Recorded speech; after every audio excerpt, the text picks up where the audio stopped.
Queria ler com os irmãos um Salmo 89.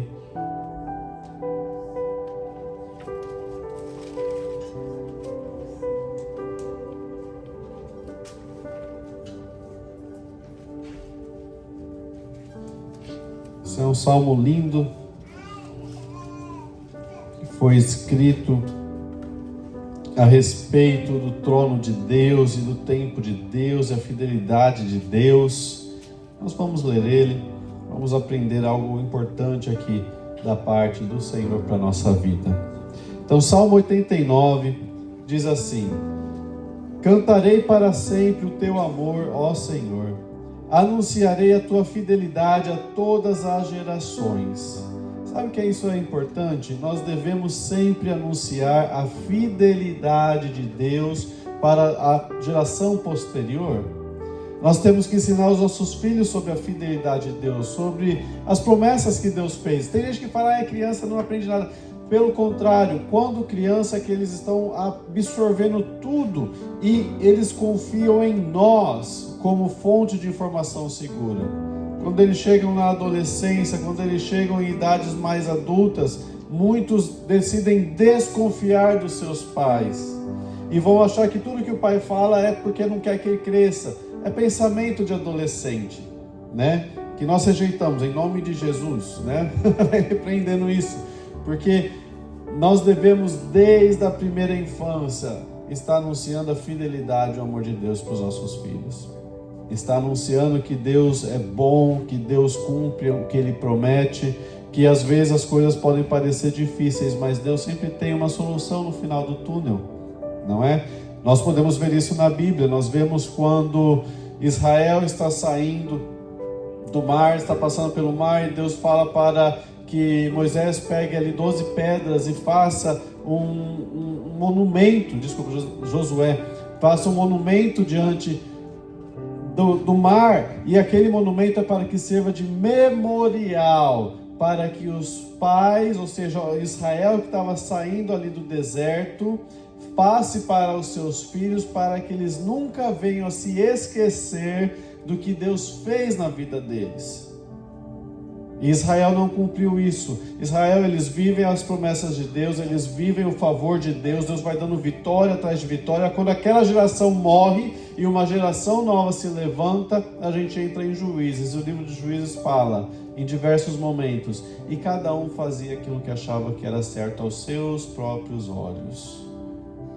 Por que eles faziam isso? Porque eles não receberam esse memorial. Israel falhou em passar adiante as coisas de Deus. E nós devemos sempre lembrar, anunciar a fidelidade de Deus a todas as gerações.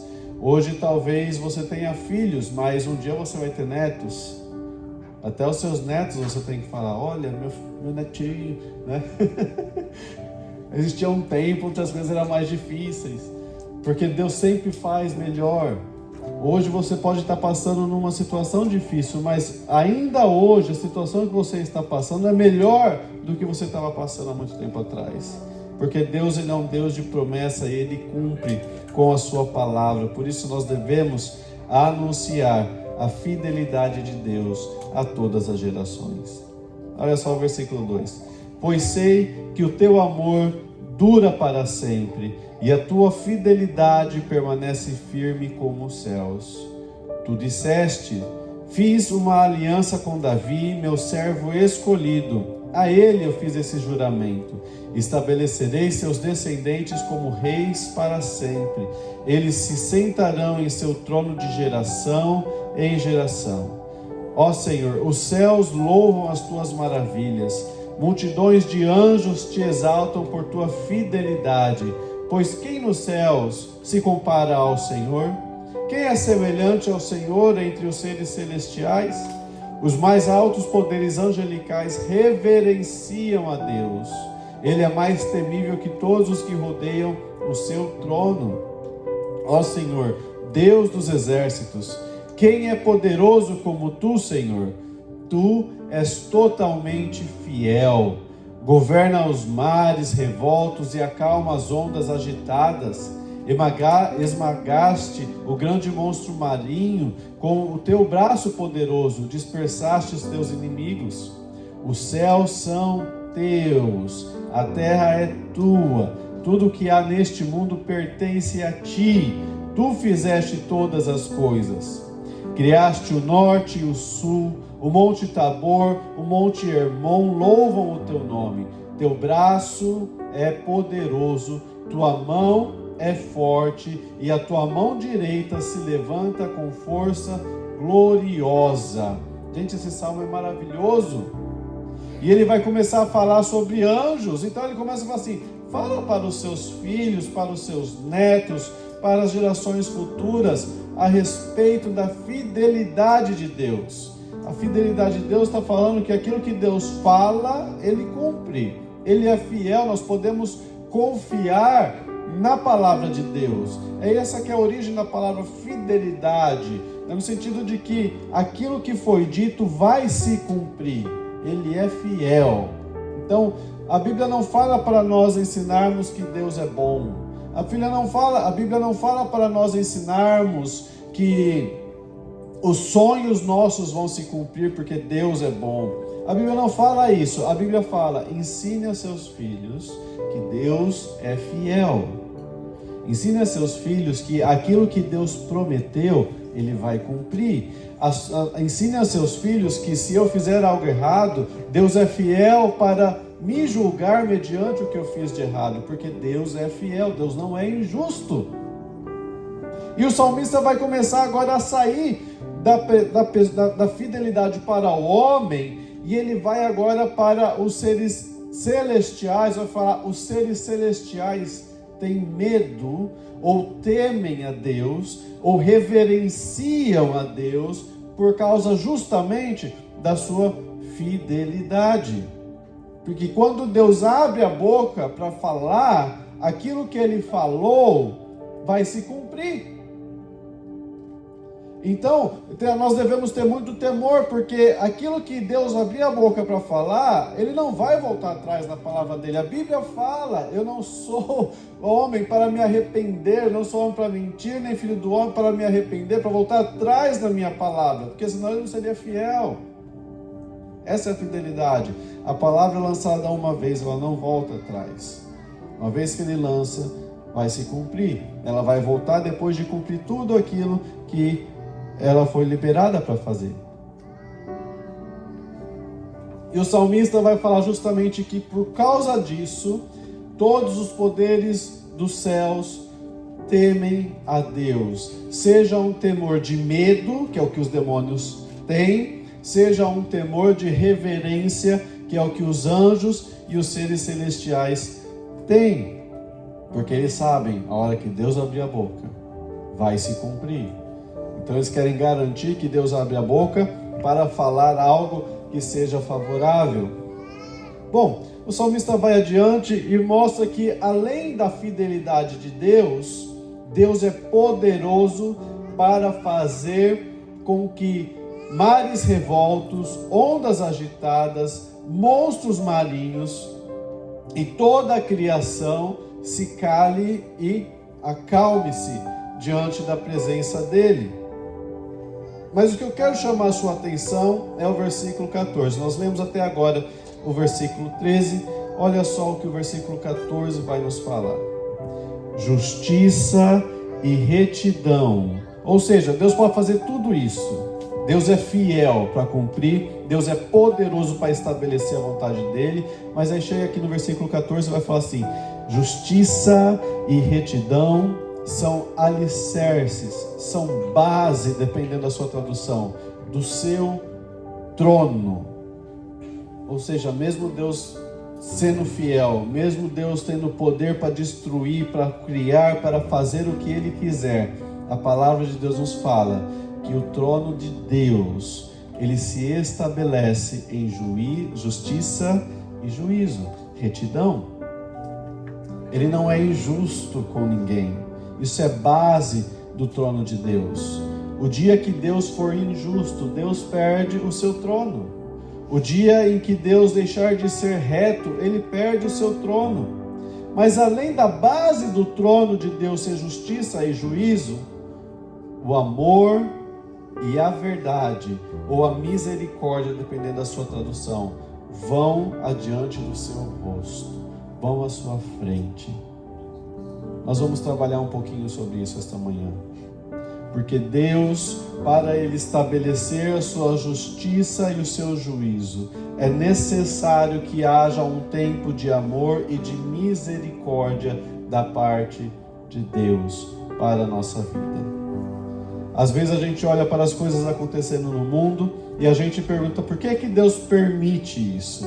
Por que Deus não faz algo para parar? Às vezes a gente vê dentro de igrejas coisas erradas acontecendo e a gente pergunta, poxa, por que Deus não faz nada? Aliás, está acontecendo diante do trono de Deus, por que Deus não faz nada? Por causa desse versículo aqui. Ele nos revela o caráter de Deus. Porque o amor e a verdade, o amor e a misericórdia, eles vão adiante da face de Deus. Veja bem, antes de Deus estabelecer o seu juízo e a sua justiça, Ele dá um tempo que nós chamamos de amor e misericórdia.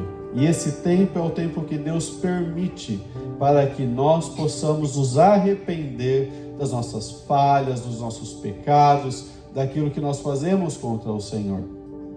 E durante esse tempo, Deus vai estar falando, se arrepende, muda a forma de agir, mude a sua forma de pensar, mude a sua forma de falar, porque um dia vai chegar a justiça e o juízo de Deus. E quando a justiça e o juízo de Deus chegam, Ele não para, porque Ele começa a justiça dele, Ele não vai parar até Ele ver todos os inimigos dele destruídos. Nós vamos ver isso na palavra de Deus. Eu quero que você vá lá para Gênesis, capítulo 25.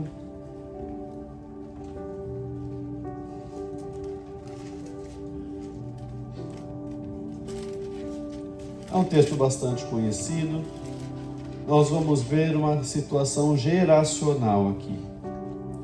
Gerações aonde a raiva, o ódio, a inveja corromperam um povo inteiro.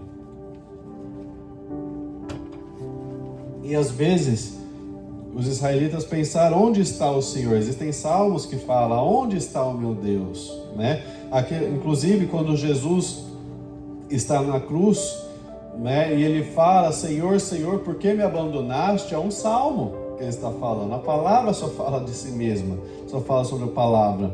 Então por vários momentos os israelitas falaram isso. Onde está o Senhor? Né? Elevo meus olhos para o céu, aonde está o Senhor? Aonde virá o meu socorro? Tá? E nós vamos ver um dos inimigos de Israel aqui, quando começou essa inimizade. Gênesis capítulo 25, a partir do versículo 19. Diz o seguinte: este é o relato da família de Isaque, filho de Abraão. Quando Isaque tinha 40 anos, casou-se com Rebeca, filha de Betuel, o arameu de Padã Arã, irmão de Labão, o arameu. Isaque orou ao Senhor em favor de sua mulher, pois ela não podia ter filhos. O Senhor ouviu a oração de Isaque e Rebeca ficou grávida de gêmeos. Os dois bebês lutavam um com o outro no ventre da mãe, de modo que ela consultou o Senhor a esse respeito. Por que isso está acontecendo comigo? Perguntou ela. E o Senhor respondeu: os filhos em teu ventre se tornarão duas nações. Desde o começo elas serão rivais. Uma nação será mais forte que a outra, e o seu filho mais velho servirá ao seu filho mais novo. Aqui eu quero fazer uma pausa, porque muitas pessoas olham para este versículo e falam assim: Deus determinou isso. Deus não estava determinando isso, Deus estava falando o que iria acontecer. Deus, Ele não está limitado ao nosso tempo presente, Ele não está limitado às horas, aos minutos, aos dias como nós estamos. Ele consegue ver o futuro e Ele está falando aqui, isso vai acontecer. Deus já estava anunciando o fim antes do começo, que é o que diz lá em Isaías. Que Deus, como nós sabemos que o nosso Deus é Deus de verdade? Porque Ele anuncia o fim antes do começo. Enfim, voltando aqui, versículo 24. Quando chegou a hora de dar à luz, Rebeca descobriu que de fato eram gêmeos. O primeiro a nascer era ruivo e coberto de pelos, por isso o chamou de Esaú.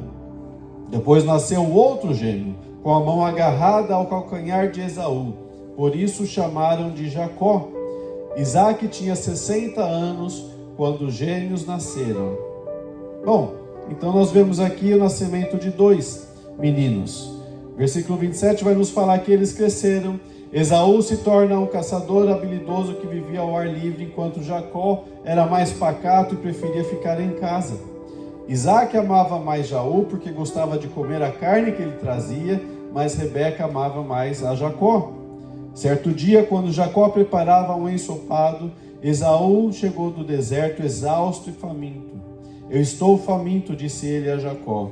Dê-me um pouco desse ensopado vermelho. Por isso, Esaú também ficou conhecido como Edom. Tá? Então, a palavra de Deus nos fala, duas crianças nascem de Isaque, o mais velho e o mais novo. E o mais velho vira caçador, enquanto o mais novo gosta de ficar em casa. E o mais velho, ele é ruivo, né? Ele tem toda uma cobertura vermelha, e por esse motivo ele é chamado de Edom. Edom significa vermelho, assim como Esaú.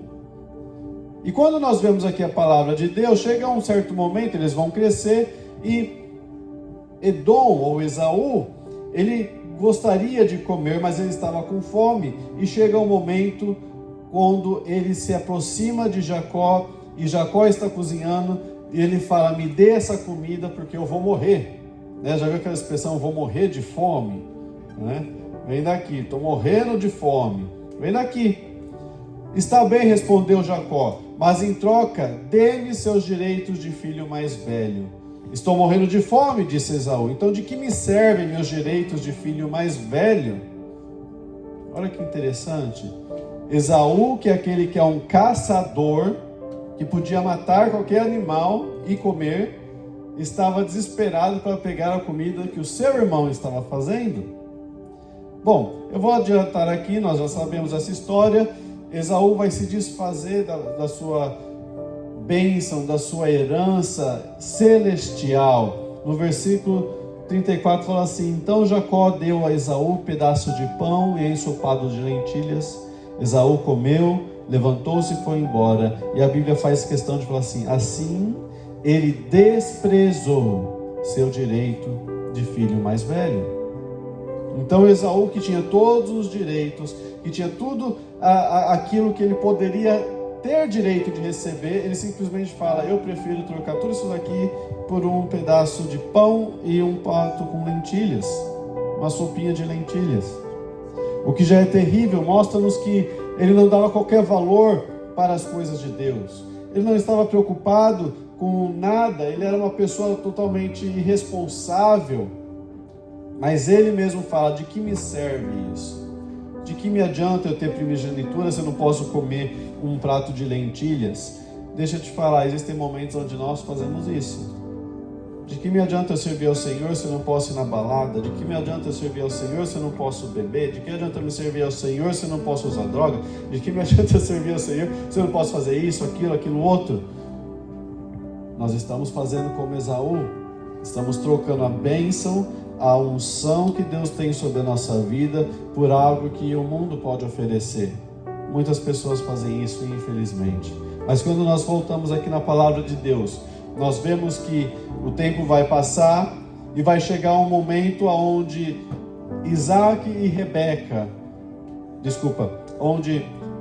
Jacó e Rebeca vão armar para roubar a bênção de Esaú. Rebeca vai ver que Isaque está para morrer, que ele quer abençoar e transmitir a sua bênção, e ela vai falar para o seu filho, para ele se fingir ser o irmão mais velho, cozinhar para o seu pai e receber a bênção. Ela não precisava ter feito isso. Porque por mais que Isaac abençoasse Esaú, no momento em que ele transferisse a bênção, automaticamente a bênção iria para Jacó, porque Esaú tinha se desfeito de toda a bênção. Tome cuidado com o que você declara diante de Deus. Tome cuidado com as coisas que você fala. Se você está indo no seu trabalho, ele é fonte do seu recurso, ele é bênção para a sua vida, e você vai lá e amaldiçoa o seu trabalho, você vai colher o que você está falando. Se você está lá trabalhando e você fala assim, tudo que eu ganho vai para o meu chefe, você está declarando que tudo que você ganha vai para o seu chefe. Então, muito cuidado com as palavras que nós lançamos, inclusive nos momentos de raiva. Porque não adianta a gente querer voltar atrás. Nós devemos tomar cuidado com aquilo que nós falamos. Rebeca vai colher dessa sua manipulação o que acontece, e se você for lá no capítulo 27, Gênesis capítulo 27, versículo 25, diz o seguinte: então Isaac disse, agora meu filho, traga-me a carne de caça, depois de comer eu lhe darei a minha bênção.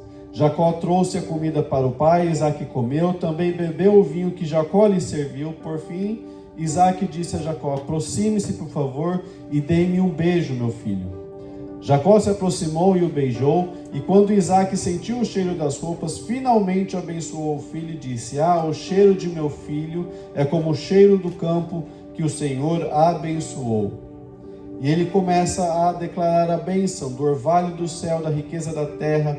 Deus lhe conceda fartas colheitas de cereais e vinho novo de sobra. Que muitas nações o sirvam, se curvem à sua frente. Que você seja senhor de seus irmãos e os filhos de sua mãe se curvem à tua frente. Todos os que o amaldiçoarem serão amaldiçoados, e todos os que o abençoarem serão abençoados. Assim que Isaac terminou de abençoar Jacó, e logo depois de Jacó ter partido da sua presença, Esaú voltou da caça. Preparou uma refeição saborosa, levou-a para o seu pai e disse, sente-se meu pai, e coma da minha caça para me abençoar. Respondeu, Isaac perguntou, mas quem é você? E ele respondeu, eu sou Esaú, seu filho mais velho. Isaac começou a tremer incontrolavelmente e disse, então quem me serviu a carne de caça? Acabei de comê-la pouco antes de você chegar e abençoei quem a trouxe. Essa bênção deve permanecer. A palavra de Deus vai nos falar lá em Hebreus que Isaac ele se assenta na categoria, na galeria dos exemplos de fé, justamente por causa disso. Porque ele fala assim, eu já liberei a minha palavra, eu não posso voltar atrás. Lembra-se do Salmo onde fala sobre fidelidade? Aqui ele estava sendo fiel ao que ele falou. Eu já abençoei um filho, eu não posso te abençoar de novo. A bênção que eu tinha, eu já dei. E Esaú vai ficar angustiado, ele vai falar, mas você não tem só mais uma bênção, você não tem mais nada para me dar. E Isaac não vai voltar atrás. Se você for lá agora no versículo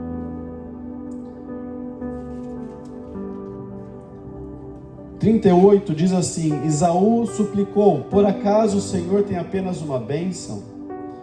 Meu pai, me abençoe também. Então Esaú chorou em alta voz. Por fim seu pai Isaac lhe disse, você viverá longe das riquezas da terra e longe do orvalho do alto céu. Olha só a bênção, você nunca vai ser rico. Você vai viver pela espada e você servirá seu irmão. Quando porém se libertar, sacudirá do pescoço esse jugo. Preste atenção nisso daqui. Quando porém se libertar, sacudirá do pescoço esse jugo. Então Isaac abençoou Esaú, ou Edom, e ele vai falar o seguinte, você nunca vai ter dinheiro, você sempre vai viver em guerra, mas quando você se libertar do seu jugo, você vai servir a seu irmão, e quando você se libertar desse jugo, você vai sacudir o seu pescoço. Você vai adiante. Capítulo 33. O que vai acontecer é que Deus não deixa, a sua justiça impede que Deus deixe com que erros que a gente faça permaneçam sem solução. A justiça de Deus impede, eu vou repetir, que erros que nós façamos permaneçam no ar. Quando Deus tem um propósito conosco, quando Deus quer nos usar para algo, Ele não vai permitir que fique uma mecha no passado, sem ela ser resolvida primeiro. Então Jacó vai fugir, Jacó vai viver com seu tio Labão. Da mesma forma como Jacó enganava as pessoas, Labão vai enganar Jacó. Nós vimos isso hoje até durante o louvor com Pedro. Pedro negou Jesus 3 vezes. Jesus faz uma cura com Pedro e pergunta por ele 3 vezes: você me ama? A mesma coisa acontece com Jacó. Jacó engana, Jacó faz tudo errado, até que ele encontra alguém que faz ele pagar o preço. Alguém que vai lá consertar. E quando Jacó decide voltar, ele fala: eu preciso resolver essa pendência, porque ele recebe a bênção de Deus. Ele fala: eu preciso resolver essa pendência com o meu irmão. Eu não posso deixar que o meu irmão permaneça irado comigo.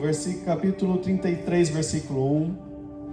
Jacó vai então levando todo aquilo que ele conquistou, todas as riquezas que ele tem, agora já um homem transformado. Capítulo 32, lá no versículo, uns versículos antes do capítulo 33, você vai ver Jacó enfrentando Deus, e Deus mudando o nome de Jacó para Israel.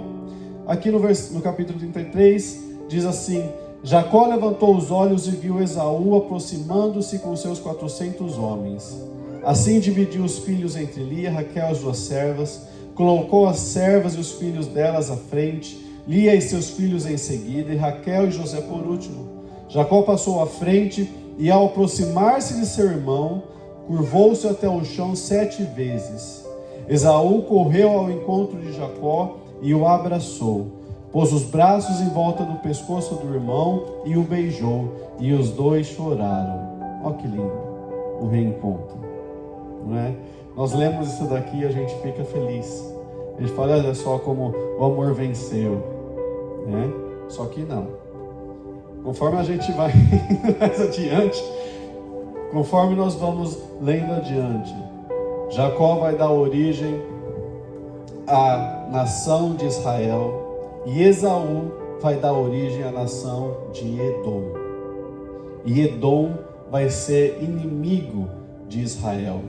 Quando Israel está preso no Egito, Edom se levanta e está saindo, né? Foi liberto. Edom se levanta contra, fala: vocês são escravos, vocês não podem sair. Eles se alegravam da desgraça de Israel. Eles são nações primas, nações irmãs.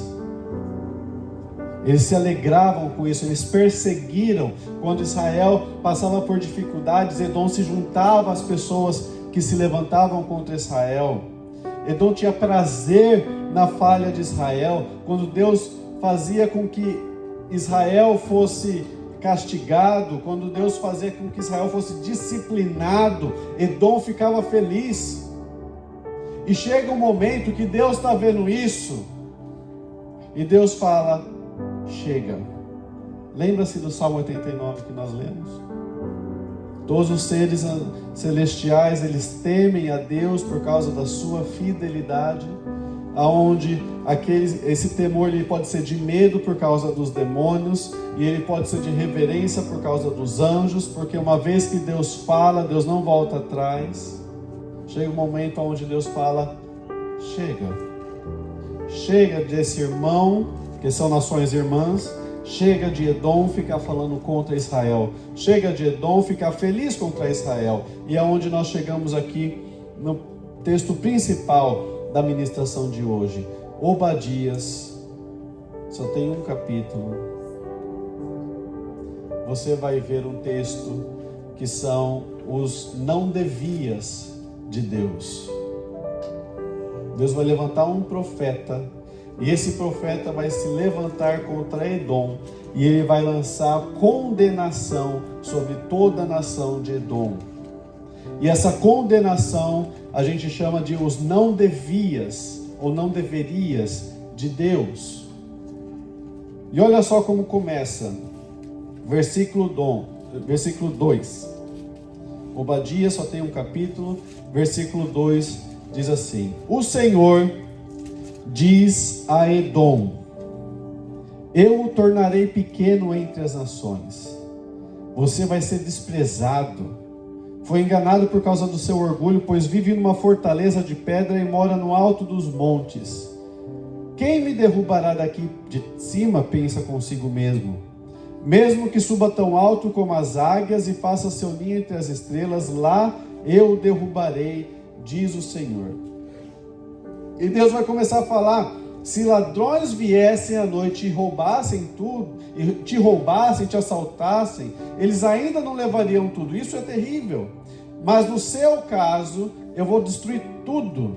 Não vai sobrar nada. Todos os cantos de Edom, versículo 6, serão vasculhados e saqueados.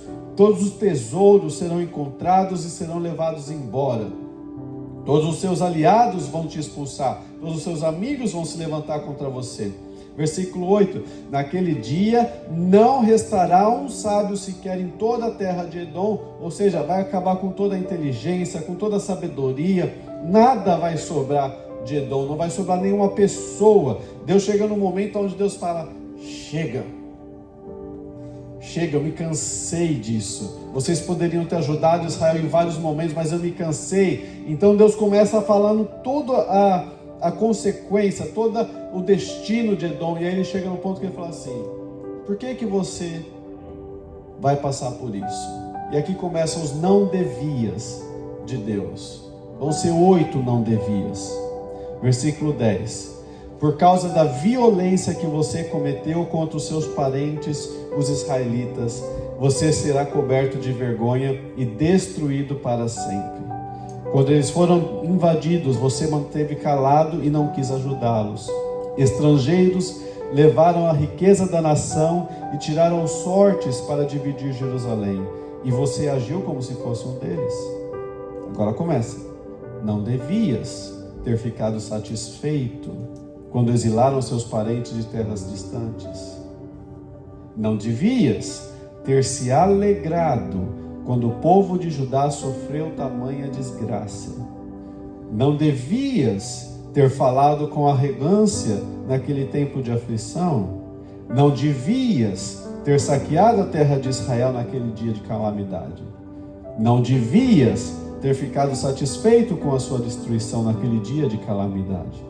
Não devias ter roubado a riqueza deles naquele dia de calamidade.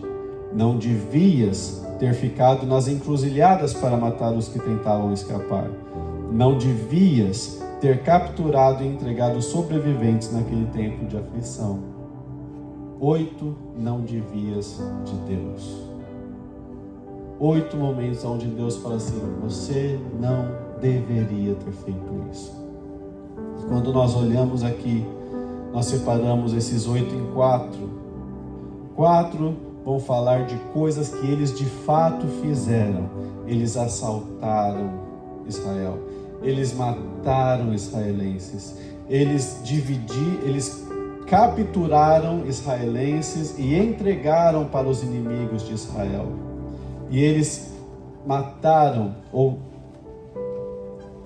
se alegraram quando eles foram julgados. Então 4 desses não devias são de coisas que Edom fez.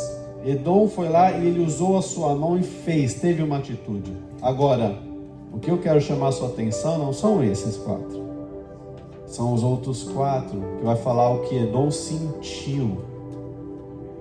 E aqui eu chamo a sua atenção. Não devia, versículo 12. Não deveria ter ficado satisfeito. Não deveria ter se alegrado. Não deveria ter falado. Não deveria ter ficado satisfeito de novo.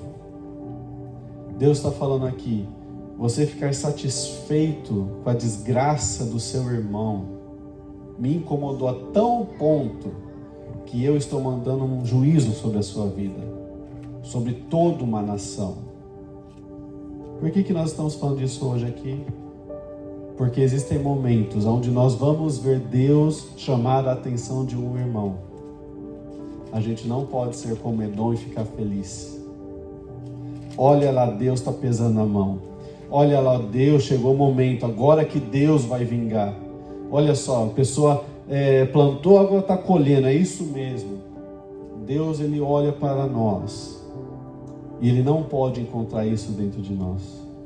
A gente não pode ficar satisfeito com a desgraça alheia. A gente não pode ficar feliz porque outra pessoa está sendo machucada, está sofrendo aquilo que ela mesma plantou. O que nós devemos fazer é orar e abençoar. Senhor, faça a sua justiça, Senhor. Entre com a tua misericórdia. Entre com o teu favor. Entre, Senhor Deus, com a tua poderosa mão. Resolva essa situação. Mas faça a sua justiça. Mas dentro de nós, a gente não pode ficar feliz com a desgraça alheia.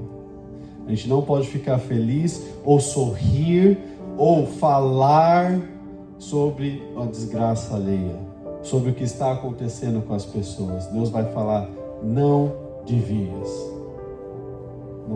se alegrar, não devias ter ficado satisfeito. É isso que eu quero chamar a sua atenção. Obadias vai liberar essa promessa sobre Edom, e a nação de Edom vai ser totalmente destruída. Porém, quando você chega em Atos,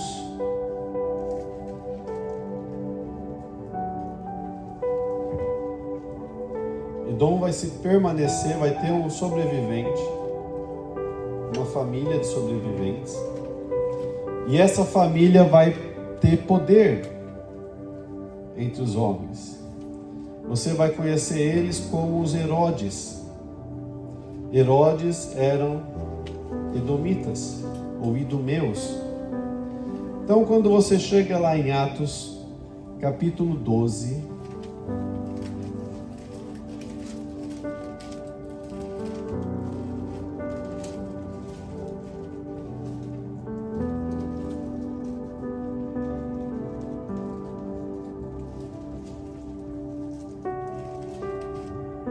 versículo 20. Vários Herodes vão passar durante a história de Jesus. Cada um deles vai morrer. E aí chega aqui no capítulo 12, versículo 20, onde existe ainda o último representante dos edomeus, que é o rei Herodes. Então, versículo 20 diz assim, Atos 12, versículo 20. O rei Herodes estava muito irado com o povo de Tiro e Sidom. Assim, as duas cidades se uniram na tentativa de se reconciliar com o rei, pois dependiam de suas terras para obter alimento. Então, tendo conquistado o apoio de Blasto, assistente pessoal do rei, conseguiram uma audiência. No dia marcado, Herodes, vestindo seus trajes reais, sentou-se em seu trono e fez um discurso para eles. O povo o ovacionava gritando: é a voz de um Deus e não de um homem. Ou seja, o homem ele conseguia conquistar as pessoas com o falar dele. Sabe aquela pessoa que ela prega bem, ela fala bem, e aí todo mundo, maravilha. E a pessoa nem está ouvindo o que está sendo falado, mas está prestando tão mais atenção na pessoa que está falando do que na mensagem. E é aqui que as pessoas começam a falar: isso daí é um Deus, não é um homem. E Herodes vai receber isso, essa idolatria. Mas a palavra de Deus nos fala lá no versículo 23, no mesmo instante, um anjo do Senhor feriu Herodes com uma enfermidade, porque ele não ofereceu a glória a Deus, e por isso foi comido por vermes e morreu. Então aqui a palavra de Deus nos mostra a morte do último idumeu, da último descendente de Esaú na Bíblia. Por causa de ódio, de inveja, duas nações, irmãs, competiam entre si. Uma era a eleita de Deus e a outra era uma que tinha recebido o dever de servir a principal. Mas ela sentia prazer quando Deus julgava Israel. Sentia prazer quando Israel era perseguido, quando Israel sofria algum tipo de retaliação. E Deus olha para aquilo tudo e fala: chega, chega. Nós estamos aqui nesta manhã. Cada um de nós aqui, infelizmente, já deve ter passado por uma situação onde você encontrou pessoas que foram contra você, que fizeram mal para você. Perdoe essas pessoas. Libere perdão. Mas é de verdade, é liberar perdão mesmo. Fala, Senhor, eu não quero mais lembrar disso. Eu não quero mais viver no passado. Eu não quero mais ser museu, guardar coisa antiga. Libera essa coisa para trás. Porque vai chegar o momento onde Deus vai vir com juízo e justiça sobre a vida dessas pessoas. Mas nós não podemos nos alegrar com isso. Nós não podemos fazer como os edomitas que olhavam para a desgraça de Israel e se alegravam. Porque se Deus olhar para o nosso coração e ver alegria quando Deus está julgando uma pessoa, Deus pode se voltar contra nós e falar, não devias. E ai de nós se Deus falar isso para nós. Amém? Coloque-se de pé, vamos orar ao Senhor.